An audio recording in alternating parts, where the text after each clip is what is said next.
For those of you who don't know me, I'm Rick Brimacombe, and on behalf of the Minneapolis Club and my firm Brimacombe Capital, welcome to Club E. It's a new year and a new decade, and our panel today is Selling on Emotion. Not that you all would have to have the title of sales whatever, but how many of you have a New Year's resolution to basically sell more of whatever you have than you did last year?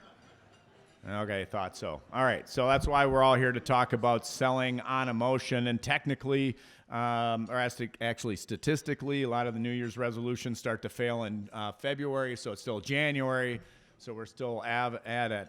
Okay, but before we get to today's panel, first I'd like to thank our sponsors. Irish Titan is an e-commerce and strategic digital agency.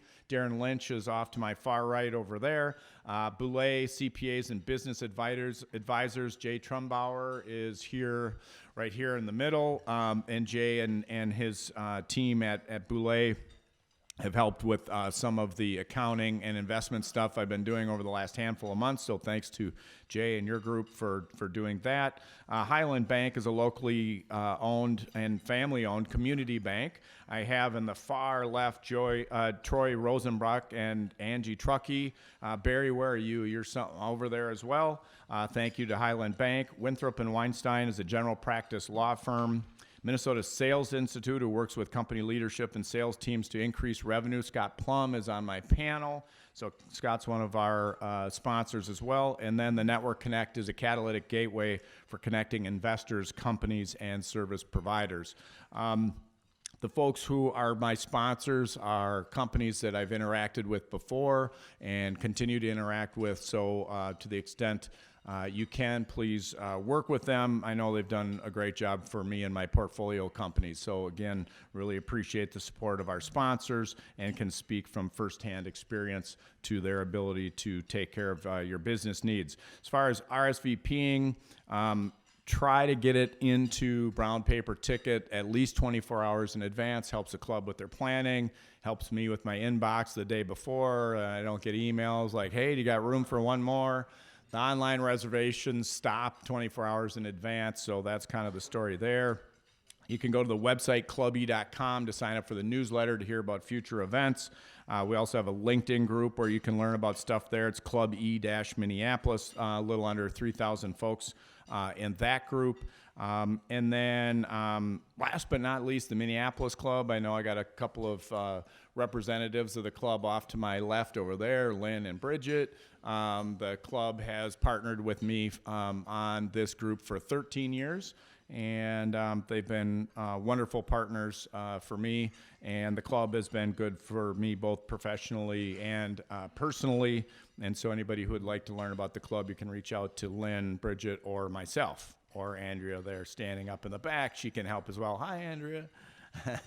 Andrea helps make these things happen, so without Andrea's help, they would definitely not happen. So why don't we all give Andrea a round of applause.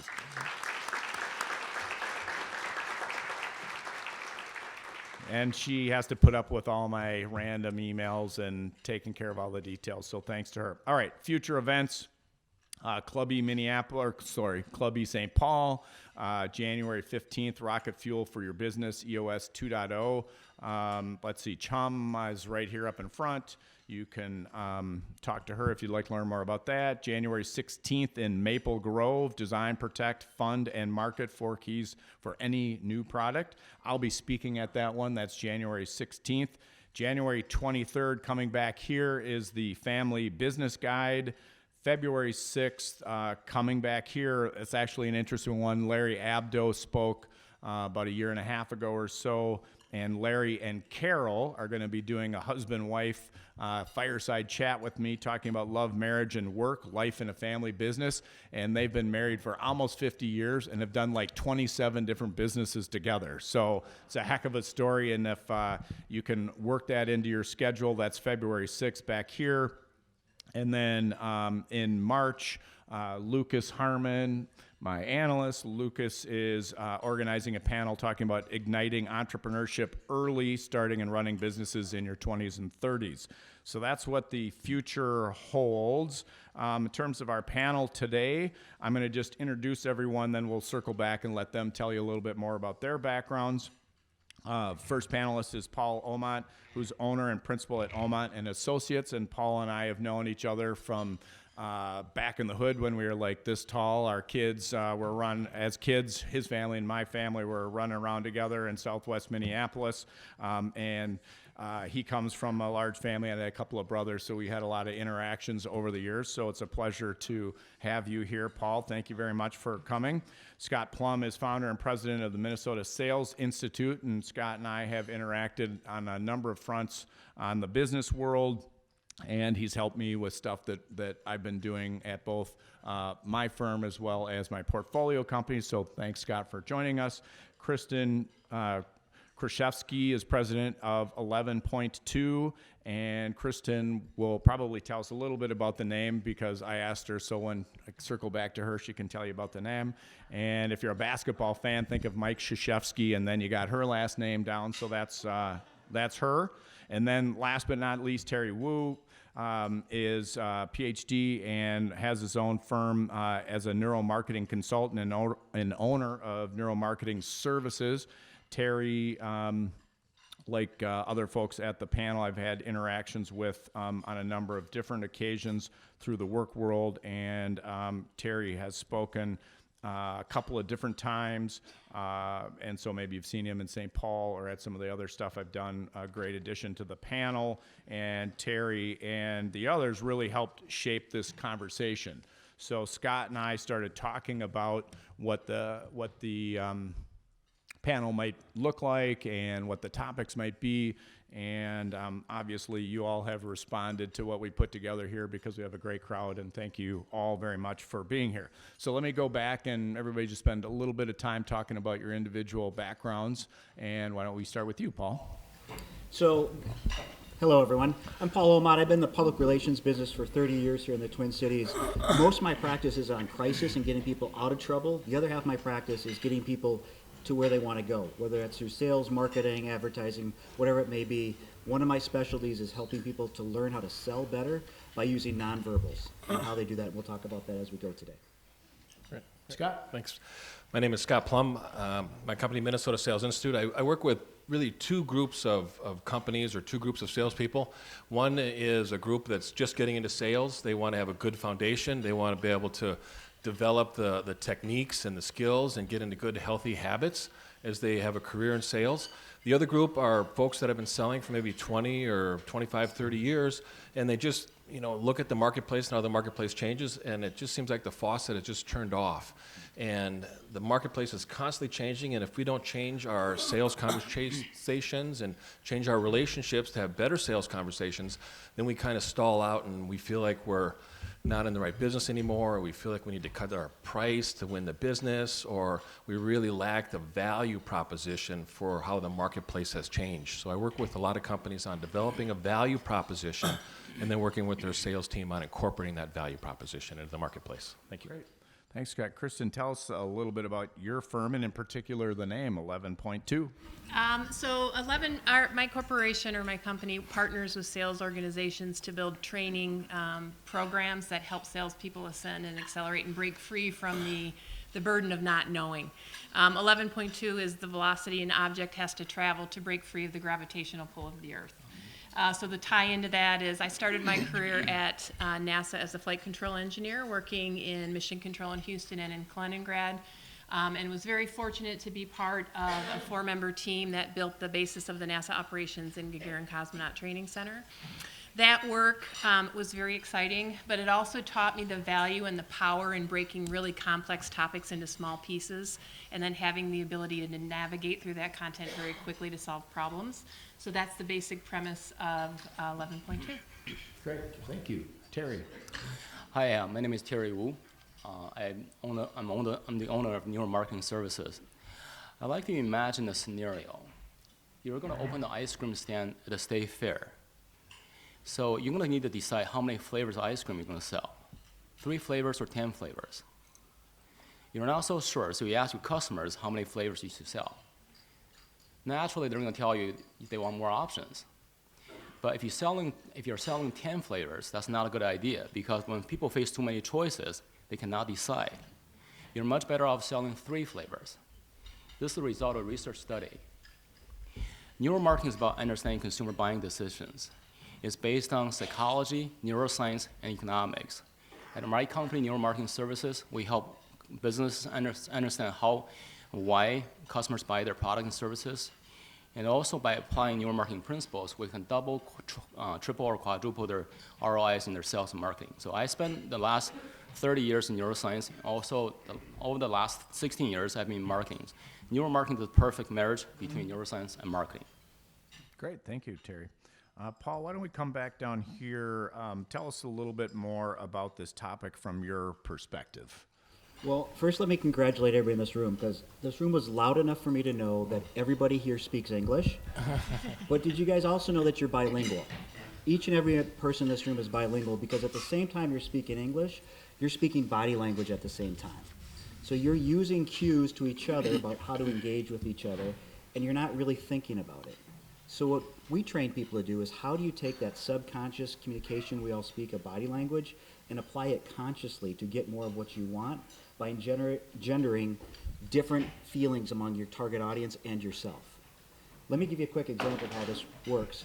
Rick and I know each other for a long time. I know Margaret here. I haven't seen Margaret in how many years, Margaret? Like 10 years maybe? Just, yeah, exactly. Goes back Oh, that was 5 years ago. 5 Come on, years ago, Margaret. right? And I saw my friend David here as well. What happens speaking of this body language, when you see someone you know, try this with a person sitting next to you, and you know them and you like them, your eyebrows come up just a little bit. Very subtly, you will go acknowledge them. As opposed to someone you don't know, your eyebrows will stay down. But by training yourself to bring your eyebrows up as if you've known that person your entire life the first time you meet them, they're more likely to like you off the bat, to feel good about you, and feel affirmed by you, just by that little thing. Now, no one's ever actually taught you that. Most of the things I'll talk about today, you'll go like, I already knew that, but it's about applying it. So think about it next time you see someone you know, about how that starts the interaction differently if you've never met them before.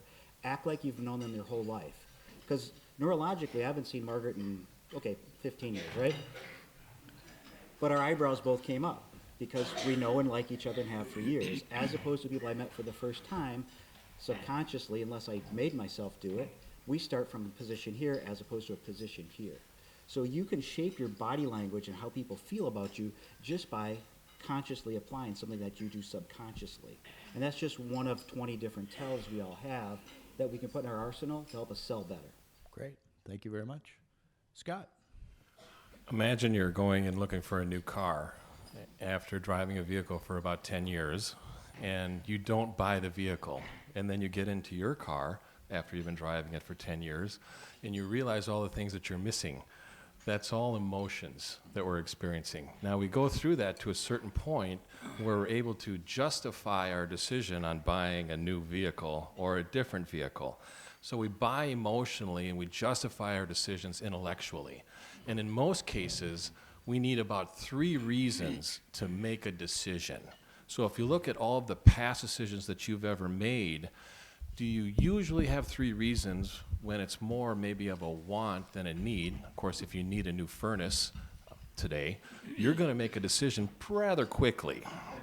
However, a new car may be more of a want, so you go through the process emotionally and you justify it intellectually. So as you look at some of the decisions you've made in the past, you're going to be able to see the interaction between emotions and rations.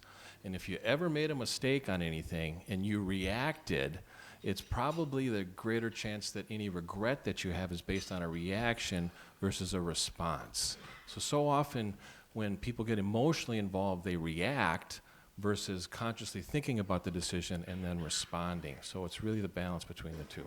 Thanks, Rick. Great, thank you. Kristen? So selling on emotion, how does training fit into this? From my perspective, it's one of the 3 legs of a stool, where you have the emotional component, you have the process, and then you have the training upon which you set your salespeople. When you have all those 3 things in place, you allow them to really ascend. I have seen an experience, and we believe that when you give salespeople structured training with fast, consumable training, and they know where to find it, where to get it, and how to get through it, it really sets them up for success. Most sales organizations have informal training programs, long lectures, massive PowerPoint decks. They fly the whole sales organization in, bring them out of the field for a couple days, and just have this massive training period. Unfortunately, data shows that that type of a situation results in about a 10% retention rate, which is a pretty poor ROI. So what we're suggesting is that we replace that technique, which was actually developed in 1914, with a structured program that has fast consumable training to give salespeople that confidence of the product or service so they can truly focus on the customer and read those nonverbal cues. Great, thank you. Terry? I like to use Amazon as an example. You know, Amazon sells more than anybody else, but Amazon does not have a single salesperson. But how does Amazon sell? Amazon understands how to sell an emotion better than anybody else. Inside our brains, we have many unconscious biases. One of the biases that we like to follow the crowd. When you go to Amazon to buy something, what's the most important factor in your decision? It's the reviews, it's the ratings, the number of questions answered, it's whether this is the best seller in the category. We like to follow the crowd because the crowd makes us feel safer. We rely on other people to make our decisions. Amazon understands that all the buying decisions are emotional decisions. So this is why Amazon uses other people's opinions to persuade us buy. So this is how Amazon sells, sell on emotion. Great. All right, one last time coming down here, but before we get to that, generally speaking, I have time for Q&A, and it's possible that we get there, but we worked really hard to cover a lot of stuff in this kind of agenda and outline I have. So why don't you bear with us and kind of roll with it, and then we'll see if we get some questions at the end. If we don't have time and you have specific questions, you can come to me or any of the panelists, and we'll make sure that you get your questions answered. Paul, back down here, you're a big believer, as you mentioned, in the power of understanding body language and the nonverbal cues that we all give off. I just raised my eyebrows at you. Not Jack Nicholson-like, but, you know. Hey. What are a couple of your favorite tips on how to read and understand and utilize body language? So one of the things we know about body language is it comes in two flavors, right? There's instinctual body language that we're all born with. That means that there's certain things, like if I start going like this, he's going to react because he knows that's a fear thing. So Scott's going to move away. That's instinctual. But there's also cultural body language. There's certain things you can do in Western culture that you can't do in other things. So understanding the value of your gestures and making sure it's culturally appropriate, whether it's for a small business, large business, in the U.S. or not in the U.S. is really important. Last night I was watching a show on the History Channel, and it was a European setting, and they elected a new king, and everybody in the crowd was doing this. Okay? Well, in Europe, this has a totally different connotation to what it does here in the United States. It means almost the exact opposite of people being excited. Go look it up. I'm not going to say it because this is a family show here, right? And we're being videoed, we're being videotaped. So we want to keep it clean. But they were using the wrong body language culturally for a European audience. You could tell that they were North American actors doing the acting because they were so out of sync with the body language cueing. So we all learn body language. That's the cultural aspects, and there's stuff that we are born with. So the more that we can play to the instinctual body language when we work with people, the closer they are as a universal that they'll come towards us. So there's a reason we shake hands or bow in cultures when we greet each other, right? It shows that we are not a threat to them. So if I walked up to Scott with the back of my hand towards him, he's going to react quite differently than if I walk up to him with the palm of my hand. This he'll take in affirmatively. Anywhere you go around the world, this will work affirmatively.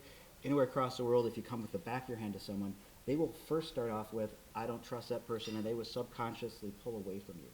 So if you program your body language to be more affirmative when you're interacting with people, you can get them to see your side more closely.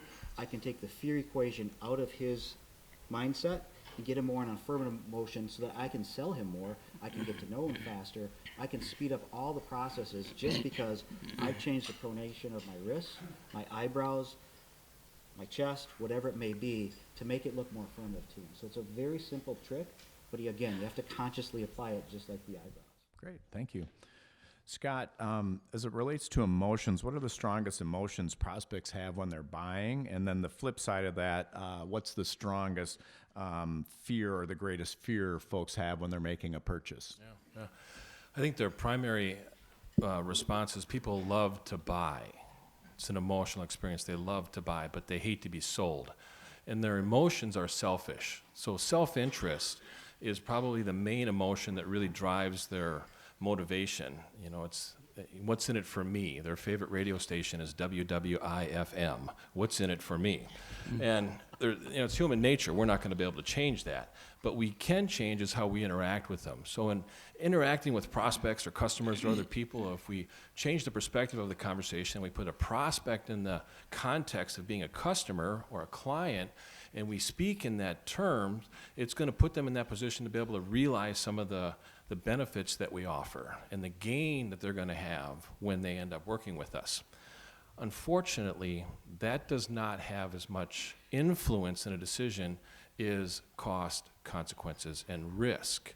Loss aversion carries 2.5 times more influence on making a decision than benefit. So it's a loss of control in the sales process. It's a loss of time, the greatest asset, or it's a loss in finances and other resources, which ends up affecting their cost directly, which is different than price. So the cost, consequences, and risk of an action, people doing nothing, starts to have a greater influence in people making a decision. So once they analyze the cost and consequences and risk and reducing all of those, it makes it easier for them to see the benefits of receiving a response second. But if you look at a lot of decisions that you've made, is it reduce cost, consequences, and risk first, and then receive the benefits. To follow up on Terry's point, when it comes to the reviews on Amazon, the reviews are sound logic too, which is influential in the decision making. So when we look at self-interest, we can go, what are we going to receive, and what problem are we going to solve with a solution? And we find the option on Amazon. What's going to influence in the decision is the reviews, which are going to be the intellectual justification of sound logic that people have experienced in the past, which obviously carries a tremendous influence. You all know the influence of testimonials. You know the influence of LinkedIn recommendations. You know the influence of 5-star Google reviews. So every customer you have, ask them, will you give me a 5-star customer review on Google? If they don't say yes, figure out what needs to change in order to get that. And they may have to experience your service over time for them to feel like they're getting the value and the benefit of what you provided them in order for them to give you a 5-star review. So stay in touch with them. Thanks. Great. Thank you. Kristen, you mentioned fast consumable training. What exactly is that? How can we use that to accelerate lead conversion, increase in sales? So I'll answer that question by starting with the end user, which is the salesperson. We need to train salespeople differently. Salespeople think differently, they act differently, they need information very quickly. The customer's time or the prospect's time is absolutely at a premium, so they're under pressure all the time. A lot like it was in mission control, where we're needing to solve these problems very quickly. So fast consumable training, I'll kind of break that down. This is what we propose. Fast means very easy to access, very structured, labeled, accessible with a mobile device. Consumable, the primary thing there is it needs to be in really small segments. The attention span of a salesperson is about 7 seconds, and we all love salespeople. But data shows that training for sales and for everyone should be no more than 2 to 3 minutes in segment, followed with a check for understanding. So I call this snackable sizes. Additionally, to be consumable, you got to know where to find it. So salespeople need a very definitive learning map or roadmap on what they're supposed to know and where they can find it. And then the training part, training is not listening. As I said, listening, there's data that shows that you have about a 10% retention rate from listening to a lecture. Changing how you do training just a little bit can elevate that retention from 50 to 85%.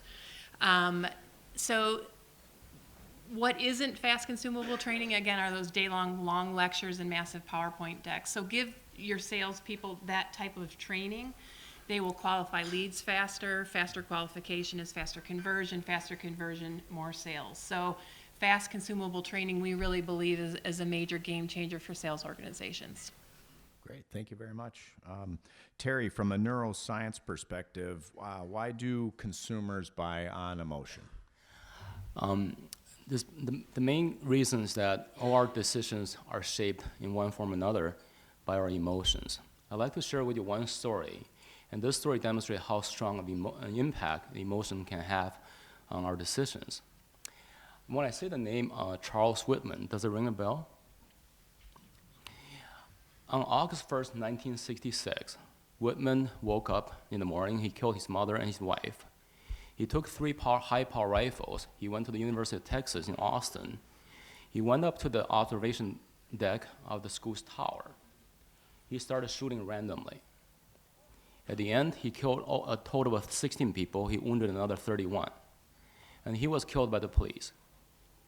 So autopsy results show that he had a nickel-sized brain tumor inside his brain. And that nickel-sized brain tumor pressed against the fear center inside his brain. That fear center is responsible for regulating the emotions, especially fear and aggression. The fear center is part of several structures that make up our emotional brain. All our emotions are rooted in this part of the emotional brain. So when the emotional brain malfunctions, we make very strange decisions or even horrible decisions like Whitman did. So over the last 2 to 3 decades, it has become clear that without emotion, we simply cannot make decisions. Medical studies have shown that when certain parts of the emotional brain got damaged, patients suffered both the lack of emotions and the inability to make decisions. Say you know somebody named Bob or Frank, he had a stroke. The stroke damaged a large part of his emotional brain. So what's going to happen to him? What you will see is he's going to have a very hard time making decisions, even the simplest decisions. When he gets up early in the morning, he needs to pick up a shirt to wear to go to work. He's going to spend 20 or 30 minutes just debating whether he should wear the white shirt, blue shirt, or yellow shirt. When he goes to a grocery store to buy breakfast cereals, he's going to agonize over the decision whether he should choose Wheaties, Cheerios, or cornflakes. So without our emotions, without the emotional brain being fully functional, we simply cannot make decisions, including buying decisions. Interesting. Didn't know the name for sure. Anyway, thank you. All right, so for the entire panel, doesn't matter kind of what order, whoever wants to jump in. So let's start by kind of laying some framework around this discussion. How about clarifying the difference between selling and manipulation, and how do you distinguish between the two? Start it up. Don't look at me. You can manipulate people, and that's very true. You can take someone that is not at your level and do it. So think of the old time model that you used to go buy cars at, and the guy would go back and talk to the sales manager to get the pricing and that whole thing, right? They were manipulating people on purpose. But yet, how many people liked that process? Anybody hear that was like, oh, I loved it when they'd go back and talk about the price and come back, oh, I can get you this, but I can't get you that. And it was all a big charade, as you find out later, right? And people did not like that, and they would tend not to go back to those dealers because the internet came out and kind of democratized the pricing of it, right? That's what we know that the price of a car is. So now they're selling based on not manipulation, but on value. And it's a completely different concept. So what we've learned over time is that people don't like to be manipulated, and eventually there'll be a negative backlash against you that'll help you keep you from selling the next time around. So we got to be very careful that we don't cross that line. And I'd rather have someone, know me, like me, and buy from me. Is usually what I tell my clients is I want them to know me, I want them to like me before they buy from me. I want a relationship with them because a relational between two people is better than a transaction, and that's manipulation versus relationship. My mind. Sure. Manipulation is taking advantage of somebody when there's no gain exchange from one side to the other. And in the situation of buying a car, when you're involved in negotiations, sometimes it's a good idea to take a break, and it's even outside of buying a car. Now, is that manipulation? It may not be a manipulation because there's some value that is exchanged between the two people that are in the conversation. So as long as there's value being exchanged, I don't think that it's being manipulation.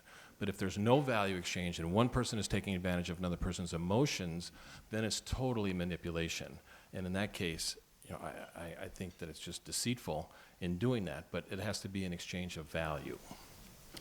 From my perspective, there are two different ends of the spectrum. Manipulation is pushing the product and manipulating the customer's need to fit your product.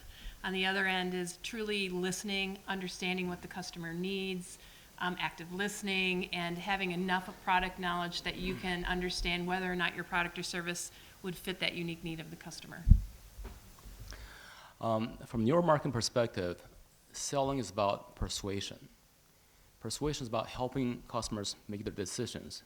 And more importantly, is make it easy for customers to make their decisions. Manipulation is about deception, giving misinformation, and giving misleading information or hiding information. When you hear, salespeople using high-pressure tactic, that's manipulation. Okay. All right. Thank you. Next question again. Whoever wants to tackle it first, have at it. From your perspective, what's the most important step in the sales process? Can I go first on that one? Yeah. I think I believe that the first step, the most important step, is building trust and rapport with somebody to earn their respect. And I'm going to take Paul's point of being liked to another level, and that is to earn their respect. I'll give you a scenario. Imagine you're going to go to Hawaii this Saturday. Your flight leaves at 5 in the morning. You need somebody to pick you up at 3 a.m. Do you have friends that you like that you will not call? Period. You don't. You have them. You won't call them. You have maybe that second circle of friends going, if I call them, I know they're going to be here because I respect them. I think every prospect wants to buy from a salesperson that they respect. So let's not stop at being liked. Let's strive to earning their respect. And once you earn their respect, then they're going to feel more comfortable working with you because they have to rely on you to make a change. If they like you but they don't rely on you, they won't make a change. So when you're working with somebody and you're getting them, prospects, emotionally involved, that's good because that's where we make decisions. Unfortunately, there are some salespeople that have the number one fear is being liked. They seek the approval of prospects. And when prospects get upset, then salespeople start to shut down. And when you get a prospect emotionally involved, they're on the verge of making a change, which is not easy for them. And when they respect the salesperson going through that change, they're going to have greater confidence in the solution that's being provided. And most of us are selling solutions. And the confidence and credibility that the prospect has in the bearer of a promise, a salesperson, the greater the value. But if we don't earn that credibility and confidence in the beginning, we don't get the value. So it really starts with really striving to earn their respect. Thanks. From my perspective, the most important part of the sales process relates to the active listening and the needs assessment. And it would just be our recommendation that all of your sales training includes active listening, and that you have components of your sales process training that talks about that. Initial training, refresher training annually, and the ability for new people or very experienced people to go back and access that information or that training content to revitalize that skill. So if I can jump in and just share a story that isn't as cheery as Terry's story about the guy shooting people in the tower, right?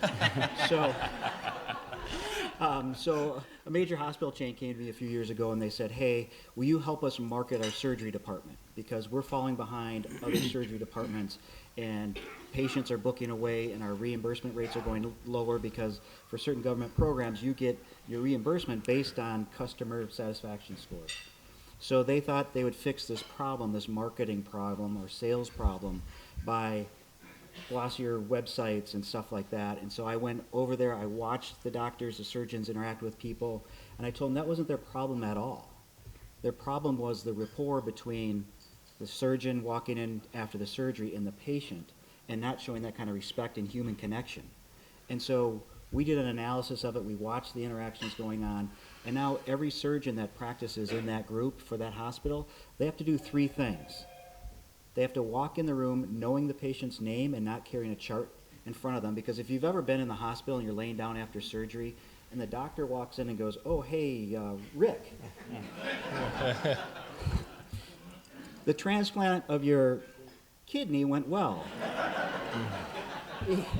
It doesn't inspire a relationship, and it doesn't show that you actually know Rick and what you did to him. You've just cracked him open, and you've put in new parts and whatever it is. And so they have to know that patient before they walk in the room so that they can walk in and kind of give them the eyebrow raise of saying, hey, Rick, good to see you again. How are you feeling? The second thing they have to do is get at eye level with that person so that they can be engaged in active listening with that patient. They can't be above the patient or below the patient. They have to be at eye level so that you're engaging with them and you can better respond to them and engage in active listening and have that respectful conversation. And the third thing they all have to do is that at some point they have to make physical contact. They have to come in and at least broach the trust barrier between two humans. Now in Western culture, I can get about arm's length from Scott before he starts becoming uncomfortable, right? He's gonna get more uncomfortable the closer I get to him. Depends if you're raising your eyebrows. But if we show someone that we can come in and out of their space like a handshake in and out, they will say that we are more trustworthy. So when you measure the interaction after, those that are able to make a contact and come in and out in a respectful way, they always get rated higher. They get rated as warmer, smarter, and better at their job. So we changed the perception of that surgery department. Reimbursements, the patient satisfaction scores went up 38% in 1 year. The reimbursement rate increase on that was millions of dollars. And all we did is change three things of that interaction. Because the surgeon's really selling their service not only to that patient, but to the patient to give them the 5-star recommendation to the next person coming through the door. So it is about mutual respect, and it is about active listening with a patient, which doctors really do a horrible job at. Yeah, I think all we're agree on is what we sell actually can make, how what we sell can make people feel. Because our buying decisions are influenced by how we feel. I'd like to share with you a quick story, or a quick research study. About 20 years ago, a group of psychologists did a study at a wine store.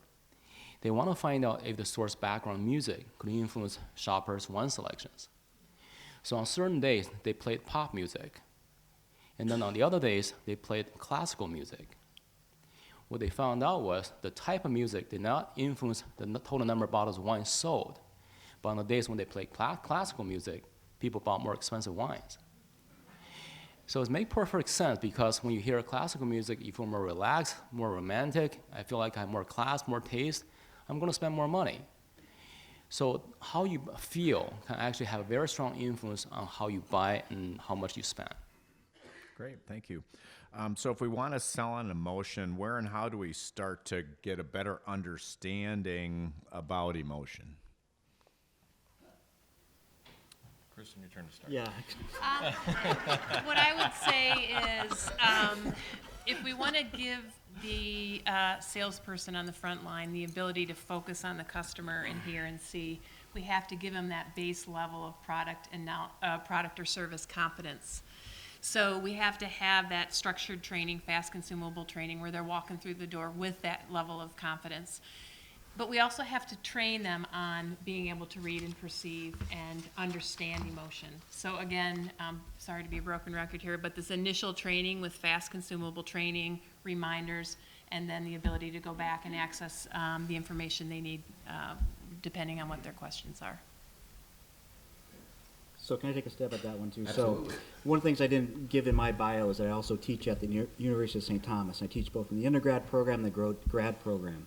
And they allowed me to do some research with a PhD there at the MBA school about how people buy services when they're under stress or when they have a conflict or a crisis.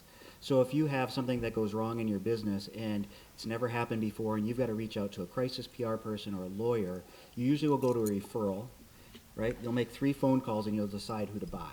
So we researched that dynamic of who people expected to find emotionally with them and how they would guide them through that process. And time again, there was only 2 people that they wanted to buy from. The first was what we called the butler that needed to show up. So again, you've never met this person before, they're coming to you under crisis, and your job is to tell them that you're the best person to handle that for them.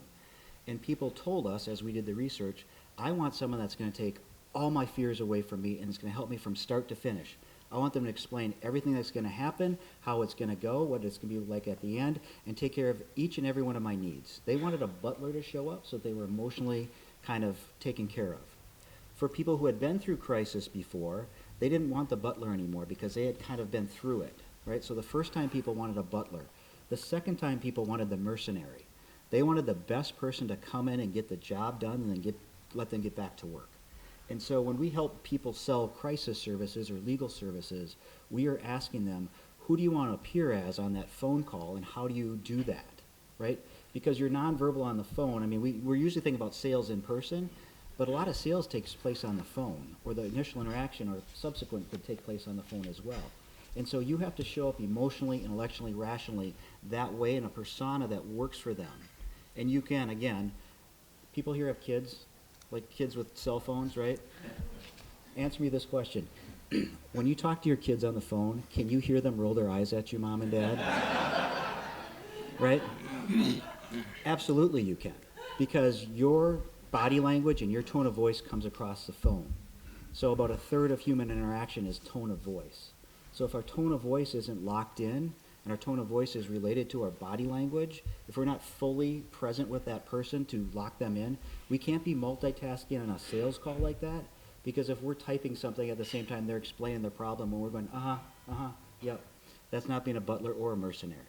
So we have to show up in a personality type, emotionally ourselves, that sells to them. So our research has kind of shown that they want two personality types when they buy that type of service.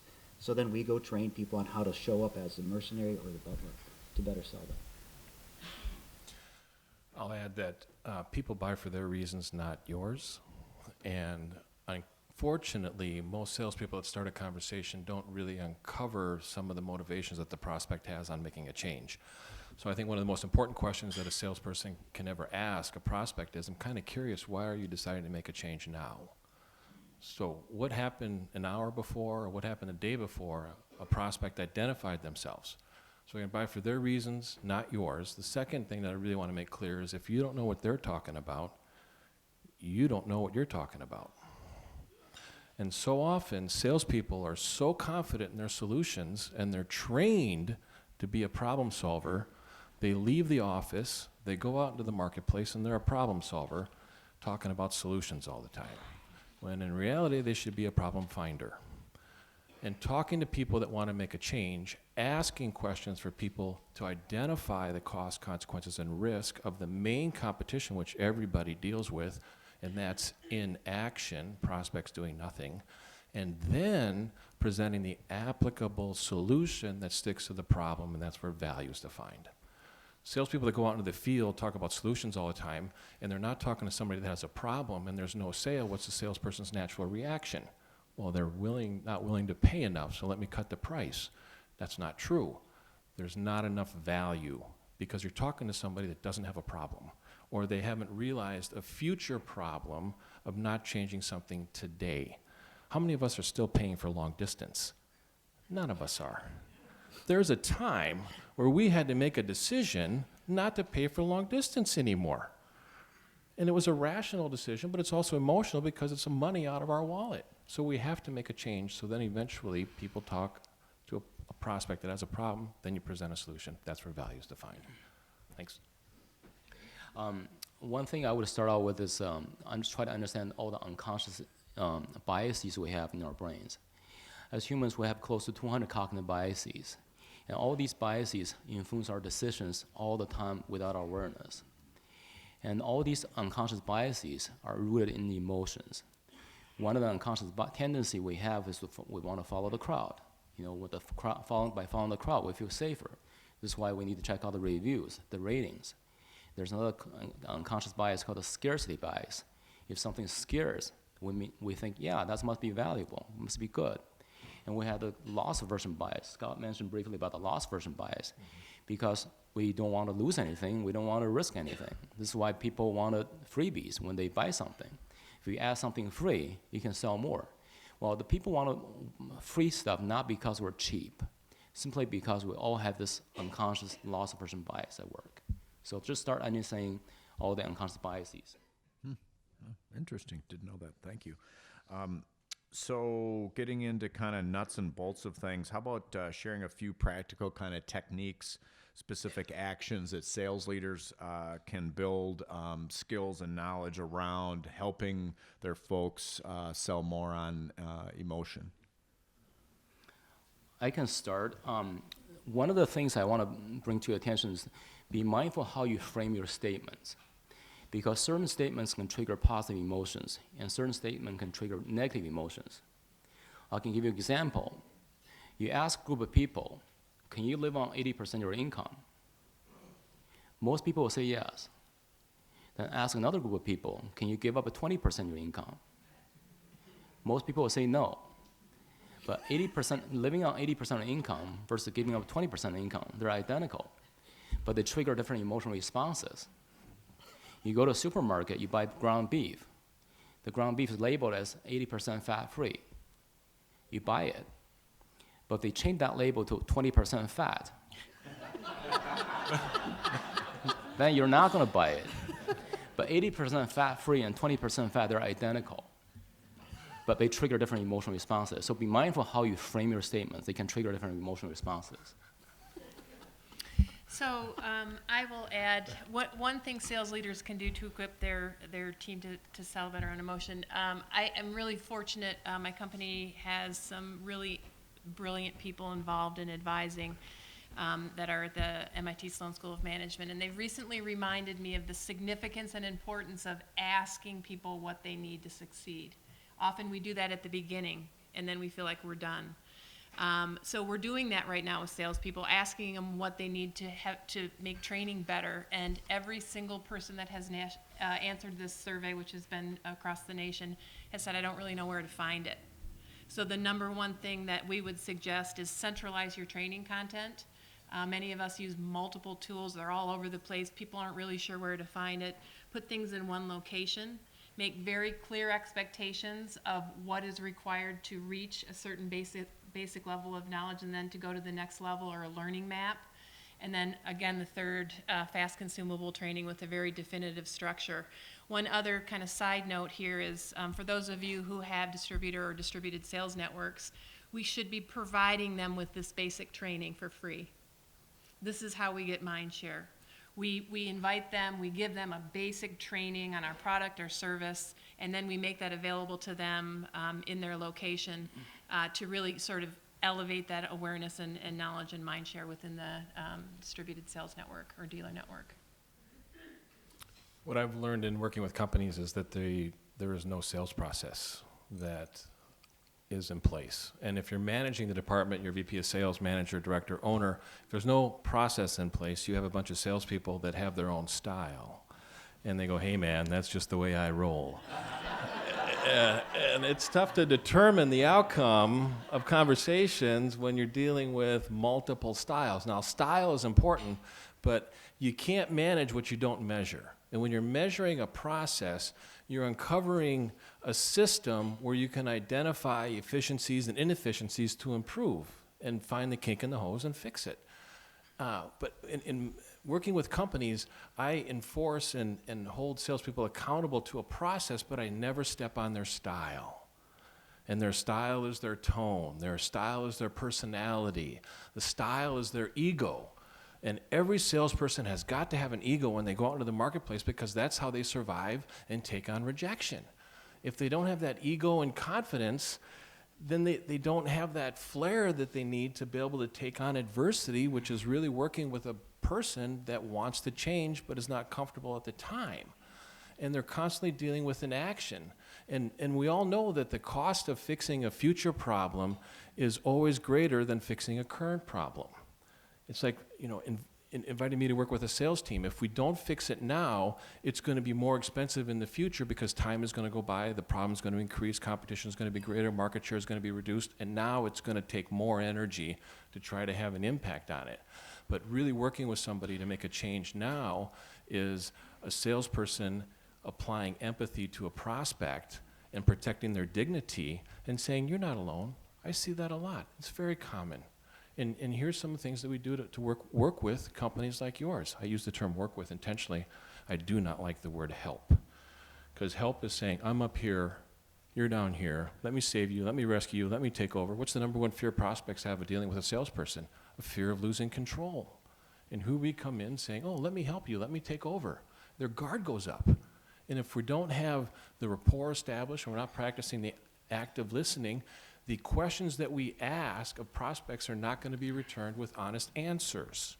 They're going to be returned with answers that put prospects in the best light. Can you solve a problem if you don't have all the information? How can you prescribe a solution when you don't have a clear understanding about what the problem is? Thanks. So let me just give a quick retail example. Any retailers in here that run retail operations? Just one, maybe? So I had a client that was a retailer, and they couldn't figure out why they weren't selling, because people would walk into their store, and then they'd pull out their phone, and they'd buy it on Amazon and give the product a 5-star rating, right? And they were very frustrated with that. And I would watch, again, the sales clerk, male or woman, whatever the technique was, and I'd ask the owner, why do you have the lowest paid person and the most important pivotal thing of you getting revenue or not getting revenue? What have you done to train them to be a better salesperson at that point of sale? Because anybody can get anything in an hour with Amazon Prime. But what they can't sell is an experience. What they can't sell is a relationship between you and Amazon. But you can between two humans. And you can learn and you can teach people how to sell more in a retail setting, even with Amazon, because people will come back if they feel good about their salesperson. So we do some really simple sales training with them, and then we do this other little trick, and just think about this. They wear a name tag now that has their name on it in big letters and 2 facts about them. My name is Bob, I'm originally from Canada, and I like to play hockey. We know, neurologically speaking, that if you know 2 data points personally about a person, you are more likely to like them and start your interaction with them and be able to visualize them as a friend or not based on that if you don't have that same information. So if you go on a cruise ship or you go to Disney and you notice people wearing those name badges that say 2 things about them, that's not just because they like to brag about being from Canada or playing hockey. It's because neurologically speaking, you are more likely to make a buy decision from them. So when we work with retailers, you'll see the stores that I work with here in the Twin Cities, the name tag's slightly bigger, not quite a clown button, but a bigger sign, right? And it'll tell you 2 things about that person, and you are more likely to buy from them because you know them, and you want to build a relationship with them. And that's a quick thing you can walk away with no matter what line of business you're in. So whether I'm helping a retailer that's selling $10 products, or my construction clients when you're selling a $10 million client project, we will actually go in and do research on all the people that you're going to go meet when you go pitch that business. And we'll find out 2 personal things about them. So when you walk in, you know which guy collects cats or whatever he or she does, because you'll want to go look for that name and that face. Whatever that is, because you'll have that, your face will react differently to them. The same thing with the eyebrow arch, if you know 2 things about them. So don't make them a stranger. If you want to speed up your sales process, everybody is a friend to you and you're a friend to them. And it makes the sales process go that much easier. It takes away the fear just like that.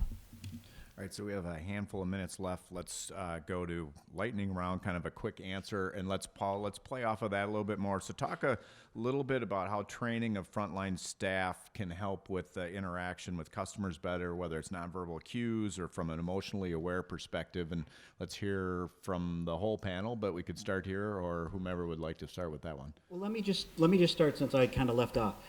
A lot of my sales work, so if you look at the last 4 or 5 big NFL stadiums that were sold in the United States, I was working with the people that won those bids to help them sell the project, right? So if you look at the Raiders Stadium, we worked with the construction company, which is based here in the Twin Cities, to go win that project. And you're going to sell to their county board or the organization they set up to get the stadium funded and pay for it, and they're selecting between 3 construction companies to buy it. And they want to meet the people who are going to be doing the work. They could care less about the CEO. And so that often means that your site superintendent, who's a blue-collar person, has to go interface with the county board chairman or the head of the organization, whatever. And how do you have that blue-collar person warm up to that person non-verbally? Because you're going to throw them into a room in Las Vegas, right? You get a time slot from 10 o'clock to noon to pitch your $500 million project or your $1.5 billion project.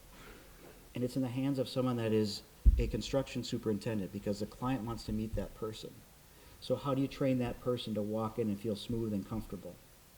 Well, I can tell you what we do is that we'll run through that scenario with that person probably 10 to 15 times of have them walking in and out of a room to go meet that person, to get that first impression with them done exactly the right way. We train people on how to shake hands with people, how to make intimate contact with them. And when I mean intimate contact, it's coming into their bubble, in and out respectfully, to build that level of trust that you can only get through nonverbal communications. So we will cue the whole orchestration of that 2-hour meeting so that they have to sit upright the whole time. They can't slouch. There's no backs to the chairs when they speak. We'll go through about 10 to 15 different things non-verbally that we know sell better. My construction clients tend to sell about 35% more of their projects using this system than doing it the way they did it before. When the average project is somewhere between $20 and $30 million, that's a big thing that you've just done through nonverbal selling. So you have to train top to bottom. It can't be a CEO who's just really smooth. It's got to be the retail clerk, and it's got to be the construction worker who's blue collar, who's not comfortable among the suits, to make he or she feel really comfortable. And that's how you sell them. Great. Anybody else want to chime in on I that would one? consider it a lot like walking through TSA at the airport. You know, show them your hands, smile, and listen. Very similar. You know, salespeople that are wearing sunglasses, that's a big turnoff for prospects. If prospects can't see your eyes, there's a level of high distrust. And I would add just quickly, think Orange Theory. I love going there. Why? Everybody's been trained. The front guy, the guy's wiping the floor, he knows the product, he's smiling, he's saying goodbye, Kristen. You know, everybody in the organization, they walk in day one, this is what you need to know. This is our product, this is our company, these are our values, these are how you look at people. Tell every single solitary person in the organization what they need to know, and then give them a way to learn it. I'll add something quickly. You know, say you're going to a store that sells shirts. You know, I would say, you know, the frontline person, probably the opening question should be, you know, would you like to see our best sellers? The bottom line is, when you try to persuade, use numbers. People want to know, you know, how many shirts you have sold, how many you have left in the stock, you know, how many, you know, which are the best sellers, what kind of ratings people have. So from the seller perspective, when we try to persuade, we try to sell, there's power in numbers. From the buyer's perspective, when you try to buy something, there is safety in numbers. So use numbers to do the persuasion. Okay, great. All right, so one tip, only one, as it relates to selling on emotion, that kind of smaller companies that are growing but maybe not as well financed or as big or have the same budget as other folks. So kind of the up-and-comers, because we have a lot of those folks in the audience here, as well as the people who will be watching the video and so forth. But so if you're a little smaller competitor without quite as much budget, what's one tip to compete on this selling on emotion landscape? I'll start with that one. Training doesn't have to cost a lot or take a lot of time to build. Most organizations have what they need. They just need to assemble it and put it in a logical way and make it very structured. The smaller company with the sales guys doing many times the inside sales, the tech support, they're doing more things. It's more important that those guys are really well trained and have access to the information that they need in the field. Not saying it's not important for large companies, but training programs can be quick and inexpensive to build. I can add that to that. You know, a lot of small companies, they don't have the big numbers. They don't have a lot of customers. But one really overlooked technique is to use photos along with testimonials. As a small company, you know, as long as you have a few testimonials, you can make a very powerful persuasion. And here's why. We like to know how many people have bought your products and services, but also like to know who bought the product and services. We like to see faces. The brain is designed to see faces because there's a large area of the brain that's its only job to recognize faces. So by showing faces, you can trigger very positive emotions in your customers. So use photos, happy customers' photos along with your testimonials to make a powerful persuasion. Can I add, there's a trend going on sales automation right now, and it's starting to gain some momentum. And I think the most treasured asset of a company is a sales team, is a salesperson. And prospects love to talk to salespeople when it comes to buying and also when it comes to servicing. And if we're creating a lot of technology to stop that conversation going on, we're really selling more on price than value. And there's going to always be somebody that's willing to pay a better price, a higher price for better value. So making sure that we have those conversations is going to make it easier for us to maintain a fighting force with companies that are well-financed and focus so much on technology that they take away the relationship and the conversation between the prospect and the customer and the salesperson. Rick, what I would say is, if anybody's been to Disney, right? You go to Disney and they're selling you an experience, and it's a magical experience. But if you go on the behind-the-scenes tour, right? All the characters, whether you are, Snow White that comes out and waves to the kids, or the person selling ice cream, right? They go into the changing room, they change into their costumes, right? And then there's a wide yellow line. Before you clock out to go outside, you have to cross over the yellow line. And if you're not completely 100% ready to cross the yellow line, there's a coach there that gets you ready to go deliver customer-winning service each and every time. So I'll tell companies, as you grow and all of a sudden you're taking on different things, if you're not ready to cross the yellow line, right, to go give that next client or that next prospect award-winning service, don't cross the yellow line. Step back, take a few minutes, reset yourself, think about your strategy, think about how you're coming across and how emotions might be driving it, and reset. So as companies grow, they tend to get very discombobulated. So if you're in the sales portion of doing that, cross the yellow line, make sure you're 110% ready to go. Okay. All right, last question, summarize it for everybody here, and then folks can get back to their offices. Just kind of a wrap-up summary of our topic. Any parting thoughts? Little quick, brief little summary. Go ahead, Paul. Well, I would tell you, as I've learned this, my background actually, I started back in the airline business 30 years ago, kind of like being in mission control. We watched pilots that would have to interact with each other in a cockpit. So you would be able to see, and we'd watch the simulator tapes of people that would crash the simulator, and we could tell it every time based on how they were interacting non-verbally, right? You could see two people who didn't get along or weren't communicating well. So learning all these cues that we give off and mastering the cues and giving just a little bit of thought. I also tell people when I do nonverbal training for clients, you know 100% of what I'm telling you, you're just not consciously applying it. So walk away, watch some of the videos on YouTube. It's really funny the way people can learn these things. See how the nonverbals are affecting your ability to sell or move things forward based on the cues that you're giving off, because you do affect people based on the way you move your body and how you interact. On the tables, there's a flyer on a class that I'm doing in February, so if you want to take a picture of that, you can learn more about what I do there. Parting message would be the most important step in the sales process is the application. Really applying what you know, like Paul said. We all have the answers inside of us. It's just a matter of the application of it. And here's the motivation I think all of us need to strive for and also teach and share with other people, is that there's no reason for us to change if we don't believe that we deserve a better life. If we don't believe that we deserve better results, there's no reason for us to apply anything new. So if you leave here today with the belief that you deserve a better life and you deserve better results, then work on the application of what you already know. If you don't know it, find the answers and then apply it. But all the success that you're going to have when you leave this room is everything up to you and what you apply. And the opportunities that you miss are most likely because of a lack of involvement and a lack of participation and a lack of application. So thanks for being here today.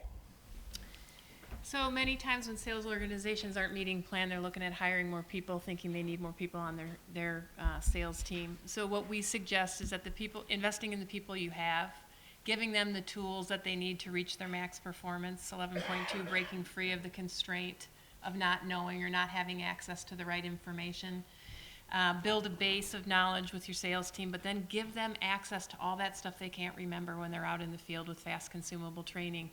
To be honest with you, when this approach was first applied to a public company, I wasn't 100% sure how it was going to work, but within 18 months we saw 34,000 hours of on-demand training pulled from this system. So fast consumable training, we've seen it can really be a game changer for your team. Doesn't have to cost a lot, doesn't have to take a lot of time to build.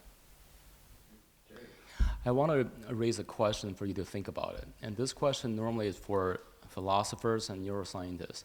But I think everybody in sales and marketing should really think about this question. Well, if we make 95% of our decisions unconsciously, do we have free will? Think about last time you bought something in Amazon. Did you make that decision yourself? Or did Amazon make that decision before you even went to Amazon? We like to think we have free will, but we don't like making decisions. We like to follow the crowd to make decisions, including buying decisions. In sales, if you can help your customers make decisions and make it easy for them to make decisions, you're going to sell more. Amazon doesn't sell you anything. Amazon helps you buy everything. But that's my conclusion. Great, thank you. Let's give them all a round of applause.